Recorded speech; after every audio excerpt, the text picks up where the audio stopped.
नमस्कार दोस्तों, आज मैं आपको महाशिवरात्रि व्रत में सुनी जाने वाली 4 कहानी सुनाने जा रही हूँ। प्रेम से बोली भोलेनाथ की जय हो, पार्वती माता की जय हो, गणेश भगवान की जय हो। पहले पहर की कहानी के अनुसार एक गांव में एक शिकारी रहता था। वह शिकार करके अपने परिवार का पालन पोषण करता था। एक बार उस पर साहूकार का ऋण हो गया। ऋण न चुकाने पर सेठ ने उसे शिव मंदिर में बंदी बना लिया। उस दिन शिवरात्रि का दिन था। वह शिव संबंधी बातें ध्यान पूर्वक देखता एवं सुनता रहा। संध्या होने पर सेठ ने उसे अपने पास बुलाया। शिकारी ने अगले दिन ऋण चुकाने का वादा करके सेठ के कैद से छूट गया। जंगल में एक तालाब के किनारे बेल वृक्ष पर शिकार करने के लिए मचान बनाने लगा। उस पेड़ के नीचे शिवलिंग था। पेड़ के पत्ते मचान बनाते समय शिवलिंग पर गिरे। इस प्रकार दिन भर भूखे रहने से शिकारी का व्रत हो गया और शिवलिंग पर बेलपत्र भी चढ़ गए। एक पहर व्यतीत होने पर एक गर्भिणी हिरणी तालाब पर पानी पीने निकली। शिकारी ने उसे देखकर धनुष बाण पर उठा लिया। वह हिरणी कातर स्वर में बोली, मैं गर्भवती हूँ, मेरा प्रसव काल समीप ही है। मैं बच्चे को जन्म देकर शीघ्र ही तुम्हारे सामने उपस्थित हो जाऊंगी। शिकारी ने उसे छोड़ दिया। कुछ देर के बाद एक दूसरी हिरणी उधर से निकली। शिकारी ने फिर धनुष पर बाण चढ़ाया। हिरणी ने निवेदन किया, हे व्याघ्र महोदय, मैं थोड़ी देर पहले ऋतु से निवृत्त हुई हूँ, कामातुर बिरहाणी हूँ। अपने पति से मिलने पर शीघ्र तुम्हारे सामने प्रस्तुत हो जाऊंगी।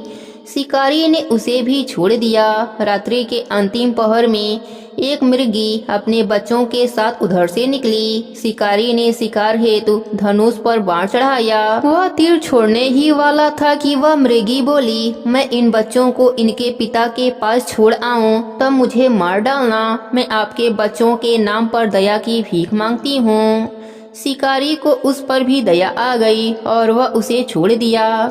पाँव फटने को हुई तो एक तंदुरुस्त हिरण आता दिखाई दिया।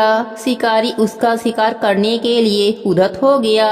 हिरण बोला, व्याघ्र महोदय, यदि तुमने इससे पहले 3 मृगियों तथा उनके बच्चों को मार दिया हो तो मुझे भी मार दो, ताकि मुझे उनका वियोग न सहना पड़े। मैं उन तीनों का पति हूँ। यदि तुमने उन्हें जीवन दान दिया हो तो मुझ पर भी कुछ समय के लिए कृपा करो। मैं उनसे मिलकर तुम्हारे सामने आत्मसमर्पण कर दूंगा।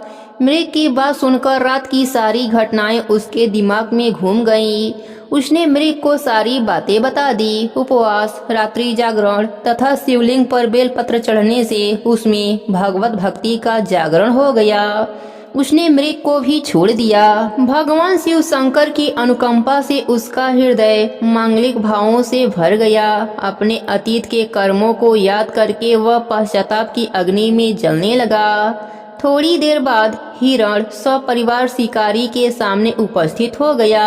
जंगली पशुओं की सत्य प्रियता, सात्विकता एवं सामूहिक प्रेम भावना को देखकर उसे बड़ी ग्लानि हुई। उसके नेत्रों से आंसुओं की झंड लग गई। उसने हिरण परिवार को मुक्त कर दिया। देवता इस घटना को देख रहे थे। उन्होंने आकाश मार्ग से उस पर पुष्पों की वर्षा करी। शिकारी परिवार सहित मोक्ष को प्राप्त हुआ। हे भोलेनाथ, जैसे आपने शिकारी पर अपनी कृपा करी, वैसे ही अपने सभी भक्तों पर अपनी कृपा बनाए रखना। कहानी अधूरी हो तो पूरी करना, पूरी हो तो मान रखना। सबके व्रत को पूर्ण करना। प्रेम से बोलिए भोलेनाथ की जय हो।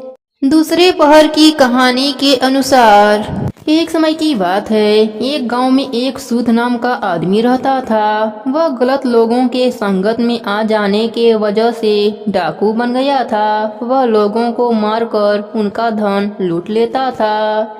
एक दिन वह डाकू जंगल में होता हुआ सड़क की ओर जा रहा था कि अचानक सांप का जोड़ा डाकू के रास्ते में आ जाते हैं। डाकू को देख वह सांप अपनी रक्षा के लिए फन फैला लेते हैं। डाकू घबरा जाता है और अपनी बंदूक उन पर तान देता है। यह देख सांप क्रोधित हो जाते हैं और उस डाकू पर हमला कर देते हैं। डाकू अपनी जान बचाने के लिए 2 कदम पीछे हटता हुआ सांप पर गोली चला देता है। यह देखकर एक सांप डाकू पर तेजी से हमला करता हुआ डाकू की बंदूक पर चिपक जाता है। डाकू अपनी बंदूक को दूर फेंक देता है और वहां से भाग निकलता है। भागते भागते डाकू सड़क पर पहुंच जाता है। वहीं दूसरी तरफ उसी रास्ते से एक औरत और उसके साथ उसका एक 11 साल का बेटा भी था। वह दोनों घर की तरफ जा रहे थे। अचानक डाकू भी वहां आ जाता है। डाकू को देखकर माँ बेटे घबरा जाते हैं। डाकू औरत के करीब जाता है और बलपूर्वक उस औरत से उसके गले का चैन खींच लेता है। अब औरत अपने और अपने बच्चे की जान की रक्षा के लिए उस डाकू से दया की भीख मांगती है। लेकिन डाकू इतना क्रूर स्वभाव का था कि वह अक्सर जिस किसी को भी लूटता था वह उसे मार डालता था। इसलिए डाकू पर उस औरत की बातों का कोई असर नहीं हुआ। वह उस औरत को तेजधार चाकू से मारकर घायल कर देता है। यह देखकर बच्चा क्रोध से एक पत्थर उठाकर जोर से डाकू के सर पर मार देता है। डाकू के सर से खून निकलने लगता है। डाकू उस बच्चे को भी चाकू से मार देता है और वहां से भाग जाता है। चीख चिल्लाहट को सुनकर आसपास के लोग वहां पहुंचते हैं और उस बच्चे और महिला को तुरंत हाकिम के पास ले जाते हैं। माँ और बेटा दोनों बच जाते हैं। उधर डाकू भागता हुआ फिर से जंगल के तरफ चला जाता है। बहुत थक जाने के वजह से डाकू वहीं आराम करने लगता है। दूसरी तरफ नाग डाकू का पीछा करते हुए डाकू के पास पहुंच जाता है। डाकू सो चुका था और इधर नाग अपनी नागिन के मौत का बदला लेते हुए डाकू के पैर में डस लेता है। डाकू दर्द से छटपटाता हुआ वहीं मर जाता है। यह सारी घटना धर्मपुरी में बैठे हुए चित्रगुप्त जी और धर्मराज जी देख रहे होते हैं। डाकू के मरते ही धर्मलोक के दूत धरती पर डाकू के आत्मा को लेने आते हैं। वह डाकू के आत्मा को धर्मलोक ले जाते हैं। धर्मलोक में चित्रगुप्त जी अपनी किताब में डाकू के द्वारा किए गए सभी कर्मों का लेखा जोखा देखते हुए उसे उसके पापों की सजा सुनाते हैं। डाकू के आत्मा को बहुत सारी यातनाएं दी जाती हैं।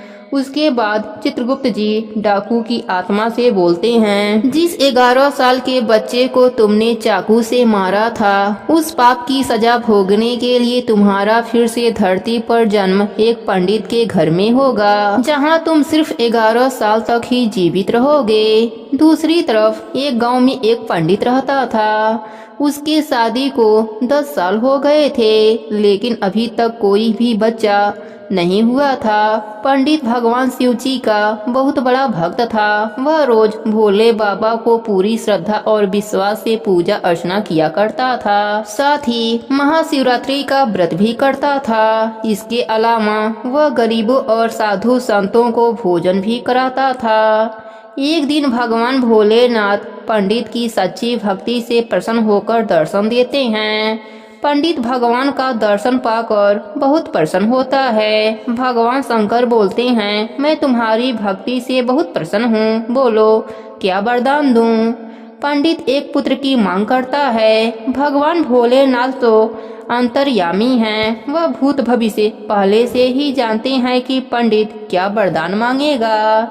इसलिए उन्होंने पंडित को पुत्र देने का वरदान देने से पहले यह बात बता दी कि यह पुत्र केवल 11 वर्ष ही जीवित रहेगा, उसके बाद यह मर जाएगा। यह जानने के बाद भी पंडित कुछ नहीं बोला, क्योंकि उसे अपनी भक्ति पर पूरा भरोसा था कि भगवान अपने भक्तों के साथ कभी भी अन्याय नहीं होने देते हैं। यह सोचता हुआ पंडित पुत्र का वरदान मांग लेता है। भगवान शंकर जी पुत्र का वरदान देकर अंतर ध्यान हो जाते हैं। अगले 9 महीने बाद पंडित के घर पुत्र का जन्म होता है। पंडित जानता था कि यह पुत्र केवल 11 वर्ष ही जीवित रहेगा, फिर भी प्रसन्न रहता है। यह बात पंडित घर में किसी को भी नहीं बताता है। यह वही डाकू है जिसने 11 साल के बच्चे को चाकू से मारा था और अब एक पंडित के घर में पैदा हुआ है। इधर पंडित अपने बेटे को धर्म, कर्म, पूजा, भक्ति की सभी शिक्षाएं देता है, यहाँ तक कि अपने बेटे का नाम शंकर रखता है। देखते ही देखते दिन बीतने लगे। शंकर को 11 साल पूरे होने में सिर्फ 1 महीना ही बचा था। पंडित शंकर के मामा को बुलाते हैं और खूब सारा धन देकर काशी जाने को कहते हैं। पंडित धन देते हुए कहता है कि वहाँ शंकर के हाथों से यज्ञ करवाना, साधु संतों को पूरी श्रद्धा से भोजन करवाना और पूरी विधि अनुसार महामृत्युंजय मंत्र का जप करते हुए 30 दिनों तक रोज सुबह भगवान शिव जी की पूजा श्रद्धा से और विधि अनुसार करना।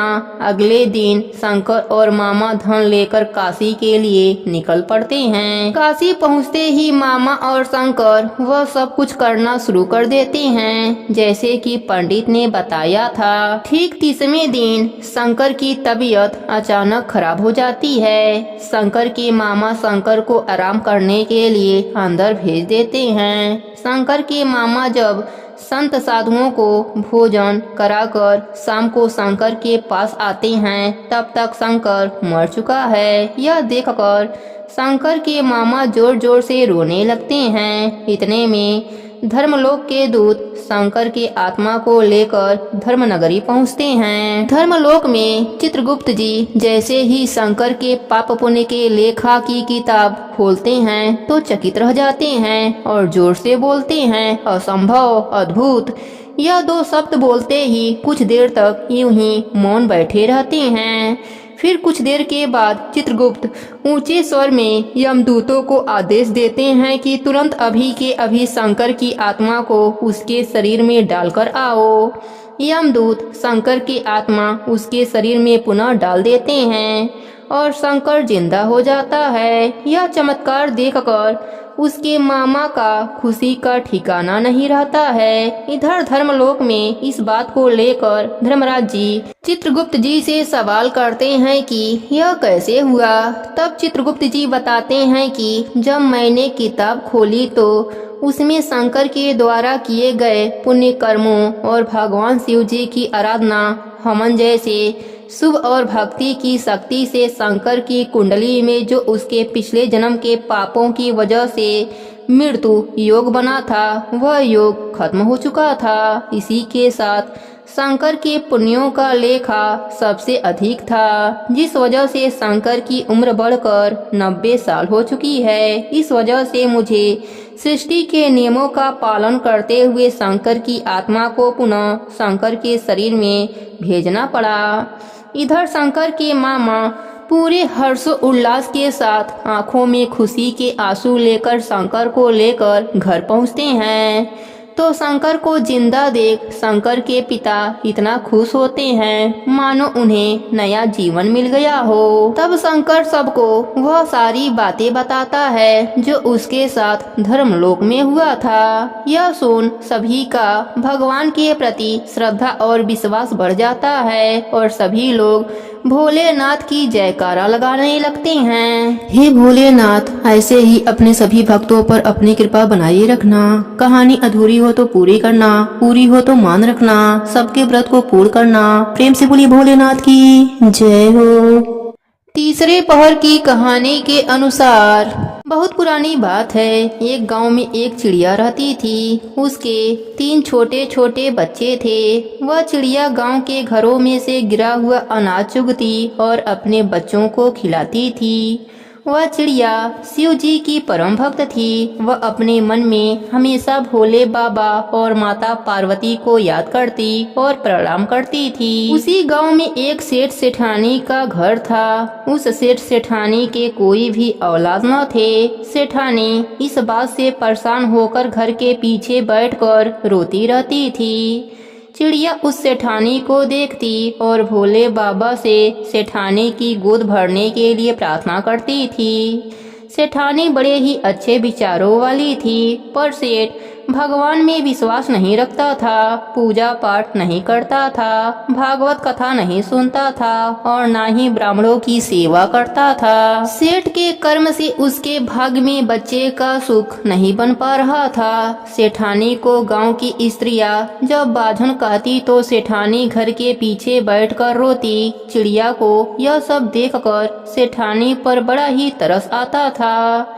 एक दिन चिड़िया अपने बच्चों से बोली, बच्चों तुम अपना ख्याल रखना, मैं बहुत दूर जा रही हूँ, जल्द ही लौट आऊंगी। ऐसा बोलकर चिड़िया कैलाश पर्वत की तरफ उड़ चली। लंबी उड़ान के बाद वह कैलाश पर्वत पर पहुंची। चिड़िया महादेव महादेव का जप करते करते उसका गला सूख गया था और लंबी उड़ान के कारण वह थक भी गई थी। इसी कारण कैलाश पर्वत पर पहुंचते ही वह बेहोश हो गई। माता पार्वती चिड़िया को अपनी ऊर्जा से पहले जैसा कर दिया। माता ने पूछा, चिड़िया तुम इतनी परिश्रम से किस उद्देश्य से यहाँ आई हो? चिड़िया ने कहा, माता मेरे गांव में एक सेठ सेठानी रहते हैं, उनका कोई भी औलाद न है, कृपया करके आप उन्हें पुत्र सुख दे दीजिए, क्योंकि बच्चे के लिए सेठानी बहुत ज्यादा रोती है। इस पर महादेव जी ने कहा, सेठ ना भागवत कथा सुनता है, ना कोई पुण्य कर्म करता है, जिससे कि उसके भाग्य में पुत्र योग नहीं बन रहा है, इसलिए उसका कोई भी पुत्र नहीं हो सकता। पर चिड़िया के बार बार आग्रह करने पर माता ने शिव जी को मना लिया। फिर भगवान भोलेनाथ ने कहा, पुत्र तो हम दे देंगे, लेकिन सेठ अगर पुण्य कर्म नहीं करेगा तो उसके पुत्र की मृत्यु हो जाएगी। चिड़िया ने कहा, प्रभु सेठ सेठानी को पुत्र होते ही वह पूजा पाठ करने लगेंगे। ऐसा कहकर चिड़िया वहाँ से खुश होकर उड़ चली। कुछ दिनों के बाद सेठानी को एक पुत्र हुआ। सेठानी का पुत्र फल फूल खाता, भोजन खाता और गिराता। चिड़िया गिरे हुए अन्न व फल को खाती और अपने बच्चों को खिलाती। सेठ का परिवार बहुत खुश था, पर सेठ पहले की तरह ही आलस करता था। चिड़िया को सेठ के पुत्र की बहुत चिंता होने लगी कि सेठ कोई भी पुण्य कर्म नहीं करता है, कहीं इसके बच्चे की मृत्यु न हो जाए। चिड़िया फिर कैलाश पर्वत पर गई और माता पार्वती और भगवान भोलेनाथ से निवेदन करने लगी कि सेठ को पुण्य कर्म करने के लिए कहें। पार्वती माता ने चिड़िया की भक्ति को देखा और दूसरे की परवाह करते हुए देखकर बहुत प्रसन्न हुई। फिर माता पार्वती शिव जी उस सेठ के घर एक ब्राह्मण और ब्राह्मणी बनकर सेठ के दरवाजे पर जाकर भोजन करने के लिए कहने लगे। सेठ तो मना कर दिया, पर सेठानी बड़े ही आग्रह से अंदर बैठाया और प्रेम से भोजन कराया। घर के अंदर महादेव जी और माता पार्वती जी के प्रवेश करते ही सेठ की बुद्धि ठीक हो गई और ब्राह्मण और ब्राह्मणी से क्षमा मांगने लगा। तब महादेव जी ब्राह्मण के रूप में बताया कि तुम्हें पुत्र का सुख नहीं था। एक चिड़िया के भक्ति से प्रसन्न होकर महादेव जी ने तुम्हें पुत्र दिया है। अगर तुम पुण्य कर्म नहीं करोगे तो तुम्हारा पुत्र मृत्यु को प्राप्त हो जाएगा। यह सुनकर सेठ सेठानी रोने लगे और नन्ही चिड़िया को धन्यवाद देने लगे। सेठ ने कहा, हमारे पुत्र के लिए एक चिड़िया भोलेनाथ से लड़कर हमारे भाग्य में पुत्र सुख दे सकती है, तो हम अपने पुत्र की रक्षा के लिए पुण्य कर्म क्यों नहीं कर सकते हैं। सेठ ने ब्राह्मण और ब्राह्मणी से पूछा कि महादेव जी का प्रिय व्रत कौन कौन से हैं, जिसको मैं धारण करके महादेव जी को प्रसन्न कर लूं। तब माता पार्वती ने बताया कि महादेव जी का सबसे प्रिय व्रत महाशिवरात्रि का व्रत है। जो भी मनुष्य भगवान भोलेनाथ का महाशिवरात्रि का व्रत करता है और शिव जी की विधि विधान से पूजन करता है, उस पर महादेव जी की कृपा बरसती है। सेठ सेठानी ने कहा, अब हम महाशिवरात्रि के साथ ही मास की शिवरात्रि का व्रत भी करेंगे और विधि विधान से पूजन करेंगे। महादेव और माता पार्वती चले गए। अब सेठ सेठानी धर्म कर्म व्रत पूजा पाठ करने लगे, जिसके पुण्य से उनका पुत्र और धन बढ़ने लगा। चिड़िया भी उन सेठ सेठानी को खुश देखकर खुश रहती। सेठानी के आंगन में दाना चुगती और अपने घोंसले में बैठकर ओम नमः शिवाय का जप करती। हे भोलेनाथ, जैसे आपने सेठ सेठानी पर अपनी कृपा करी वैसे ही अपने सभी भक्तों पर अपनी कृपा बनाए रखना। कहानी अधूरी हो तो पूरी करना, पूरी हो तो मान रखना, सबके व्रत को पूर्ण करना।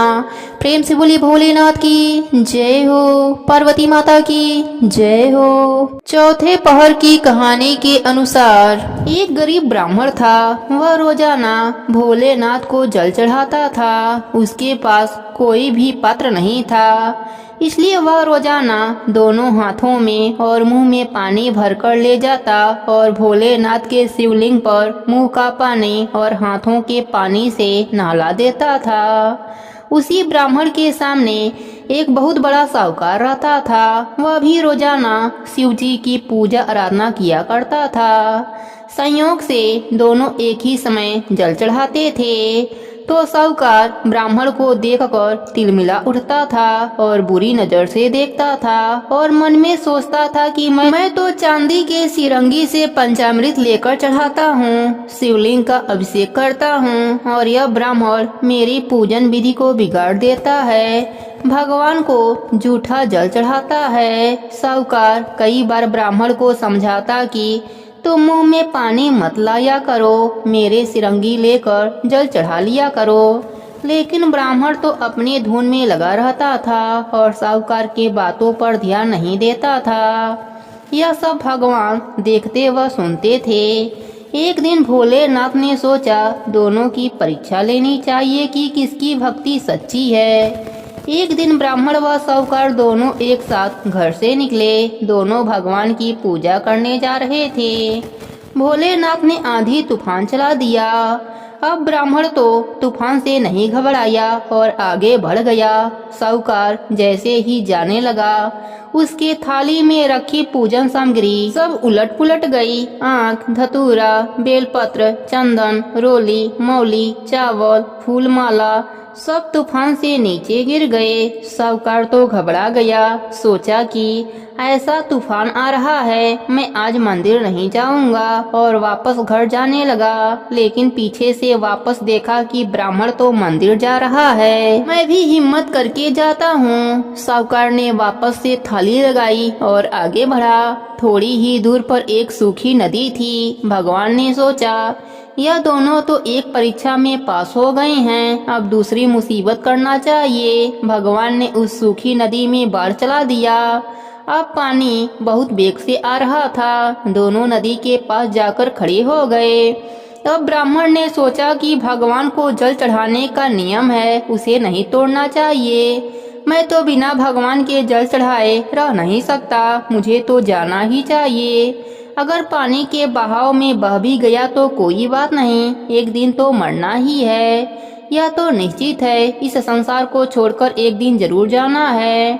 फिर इस देह का मुंह क्यों करना, आज नहीं तो कल मरना ही है। आया है तो सो जाएगा जरूर। राजा एवं फकीर, मुझे सोचना नहीं चाहिए और नदी उस पार मंदिर है तो नदी पार करके जल जरूर चढ़ाना चाहिए। वह तो हिम्मत करके ओम नमः शिवाय का नाम लेकर नदी में कूद गया और गोते लगाता हुआ नदी के दूसरे किनारे पर पहुंच गया।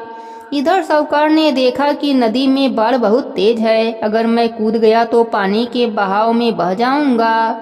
जानबूझकर मौत के मुंह में क्यों जाऊं, मर गया तो पत्नी बच्चे रोते रहेंगे और सारा कारोबार भी समाप्त हो जाएगा। मंदिर की पूजा तो कल कर लेंगे। साहूकार तो मन में सोचता हुआ वापस घर आ गया। अब उधर ब्राह्मण मंदिर के द्वार तक पहुंच गया तो भोलेनाथ ने सोचा कि ब्राह्मण की भक्ति तो बहुत सच्ची है और अब भोलेनाथ को भी मजा आने लगा। सोचे देखता हूँ, एक परीक्षा और ले लेता हूँ, अगर इसमें पास हो गया तो इसको दर्शन दे दूंगा। जैसे ही ब्राह्मण मंदिर के अंदर प्रवेश करने लगा, भगवान ने मंदिर के छत से पटरियां गिराना शुरू कर दिया। अब धड़ाधड़ पटरियां गिरने लगी। ब्राह्मण ने सोचा अगर एक भी पटरी भगवान के शिवलिंग पर गिर गई तो मूर्ति खंडित हो जाएगी, सारी जनता पूजन करने कहाँ जाएगी। इस गांव में एक ही तो मंदिर है। दूर दूर तक कहीं भी मंदिर नजर नहीं आता। मुझे शिवलिंग की रक्षा करनी चाहिए। ब्राह्मण तुरंत शिवलिंग के ऊपर लेट गया। सोचा कि मर गया तो कोई बात नहीं, लेकिन भगवान के शिवलिंग को कुछ नहीं होना चाहिए। वह जैसे ही शिवलिंग पर लेटा, भगवान ने तूफान रोक दिया और भोलेनाथ ने साक्षात दर्शन दिए और ब्राह्मण को गले से लगा लिया और कहा, मांगो, तुम्हें क्या चाहिए, हम तुम्हारी भक्ति से अति प्रसन्न हैं। ब्राह्मण ने कहा, हे प्रभु, मुझे क्या चाहिए, मुझे तो आपके दर्शन हो गए और इससे बड़ा क्या चाहिए। लेकिन भगवान ने जोर देकर कहा कि नहीं ब्राह्मण, कुछ तो मांग ले। ब्राह्मण ने कहा, अगर आप देना ही चाहते हैं तो केवल एक रामझारा दे दो, जिससे मैं आपको जल चढ़ा सकूं, और अपनी भक्ति दे दो कि जब तक मैं जीवित रहूं सदा आपका ही गुणगान करता रहूं, और मुझे कुछ नहीं चाहिए।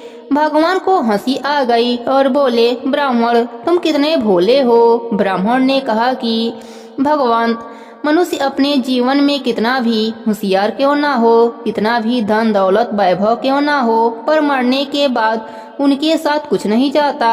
उनकी होशियारी चतुराई सब यहीं रह जाती है, उनके साथ केवल भगवान की भक्ति जाती है। आपके दर्शन हो गए, मेरा जीवन तो सफल हो गया। भगवान ने उसकी बातें सुनी, लेकिन भोलेनाथ तो कुछ ऐसे हैं जो अपने भक्तों को बिना मांगे ही सब कुछ दे देते हैं। भगवान ने ब्राह्मण को धन दौलत वैभव आदि सब कुछ दे दिया। वह ब्राह्मण आशीर्वाद लेकर घर आया तो अपनी झोपड़ी ढूंढने लगा, लेकिन उसकी झोपड़ी नहीं मिली। उस जगह उसे बहुत सुंदर सा महल मिला। वह खूब ठाट बाट से रहने लगा। अब उसके पास साहूकार से भी ज्यादा धन दौलत हो गया। साहूकार उसके सामने नहीं आता था और अपने गलती पर पछताता था। भगवान भोलेनाथ ऐसे ही हैं, वे बिना मांगे ही सब कुछ दे देते हैं।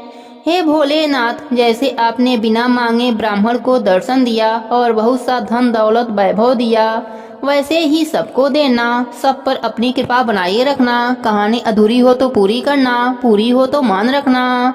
प्रेम से बोलिए भोलेनाथ की जय हो। अब सुनते हैं व्रत को पूर्ण करने वाले गणेश भगवान की कहानी। प्रेम से बोलिए गणेश भगवान की जय हो। बहुत पुरानी बात है। एक गांव में एक मालिन रहती थी। उसके पति का स्वर्गवास हो चुका था। उसका एक 4 साल का पुत्र था। उसकी सास कठोर हृदय की स्त्री थी। वह बहू को बहुत तकलीफ देती थी। एक दिन सास बहू और पोते को घर से निकाल दिया। वह दोनों रोते हुए चलते चलते एक जंगल में पहुंच गए। वहां एक बड़े पेड़ के नीचे बैठ गए। वहां से थोड़ी दूर पर एक गणेश भगवान का मंदिर था। वहां बहुत लोग गणेश भगवान के दर्शन करने आते थे। दर्शन करके गणेश भगवान को प्रसाद चढ़ाते थे। फिर वह प्रसाद सबको बांट देते थे। इस प्रसाद से माँ बेटे का गुजारा होने लगा। दोनों माँ बेटे गणेश भगवान के पूजा पाठ में लग गए। एक दिन उन्होंने सोचा, क्यों ना हम भी जंगल से फूल लाकर बेचें। वह रोज जंगल से फूल लाकर उसकी माला बनाकर बेचने लगे। साथ में पूजा की सामग्री और प्रसाद भी बेचने लगे। इससे उनको आमदनी होने लगी। गणेश भगवान की कृपा से आमदनी बढ़ने लगी। जल्दी ही उन्होंने एक मकान और एक दुकान बना लिया। एक दिन उसी नगर की राजा की बेटी मंदिर में पूजा करने आई। मालिन के बेटे को देखकर राजकुमारी उस पर मोहित हो गई और उससे विवाह करने की सोचने लगी। उसने अपने भाभी से अपने मन की बात कही। भाभी अनुभवी थी। उसने कहा, यह तो मालिन का बेटा है और तुम एक राजा की बेटी हो। यदि तुमने उससे विवाह किया तो तुम्हारी बहुत बेइज्जती होगी। पर राजकुमारी अपने बात पर अड़ी रही। उसने कहा, मैं तो प्रतिज्ञा कर लिया है कि उसी से विवाह करूंगी। भाभी महल जाकर सारी बात राजा को बताया। राजा ने मना नहीं किया और विवाह के लिए तैयार हो गए। उन्होंने बड़े धूमधाम से बेटी का विवाह मालिन के बेटे के साथ करा दिया। मालिन ने सबसे पहले बेटे बहू को गणेश भगवान के मंदिर में ले जाकर पूजा पाठ करवाया और गणेश भगवान का आशीर्वाद दिलवाया। इसके बाद पूरे नगर में यह बात फैल गई कि गणेश भगवान की पूजा करने से सब दुख दूर हो जाता है। यह बात सुनते ही नगर के सभी लोग मंदिर में गणेश भगवान के दर्शन करने आने लगे। मालिन और उसके बेटे की बिक्री और बढ़ गई। उधर उसके सास के बुरे दिन आ गए। अन्नदाता उससे रूठ गए और वह भूखी मरने लगी। एक दिन वह रोती हुई उसी गणेश भगवान के मंदिर में आ पहुंची। वहां वह मालिन के बेटे से बोली, मैं भूखी हूँ, मुझे रोटी कपड़ा दे देना, इसके बदले मैं तुम्हारा सारा काम कर दूंगी। लड़के को दया आ गई और वह उसे काम पर रख लिया। उसने अपने दादी को नहीं पहचाना। जब मालिन घर आई तो उसने अपनी सास को पहचान लिया। सास से बोली, सासू जी आप यहाँ कैसे? सास ने पोते के तरफ इशारा करके बोली, मेरा इस सेठ के यहाँ नौकरी लग गई है। बहू बोली, यह आपका पोता है और यह घर भी आपका ही है, यह दुकान भी आपका ही है, आपने हमें घर से निकाला, तब गणेश जी ने हमारी रक्षा करी। बहू की बात सुनकर सास बोली, मेरी करनी मैंने भोग लिया। बहू बोली, सासू जी अब आप हमारे यहाँ रहो और पोते का सुख देखो। सास गणेश भगवान की महिमा देखकर गणेश भगवान की जयकारा लगाने लगी। साथ ही बहू पोते के साथ मिलकर गणेश भगवान का नित्य नियम निभाने लगी। हे गणेश जी महाराज, जैसे आपने मालिन को सुख दिया वैसा ही सुख सबको देना, सब पर अपनी कृपा बनाए रखना, सबके व्रत को पूर्ण करना, कहानी अधूरी हो तो पूरी करना, पूरी हो तो मान रखना। प्रेम से बोलिए गणेश भगवान की जय हो, भोलेनाथ की जय हो, पार्वती माता की जय हो।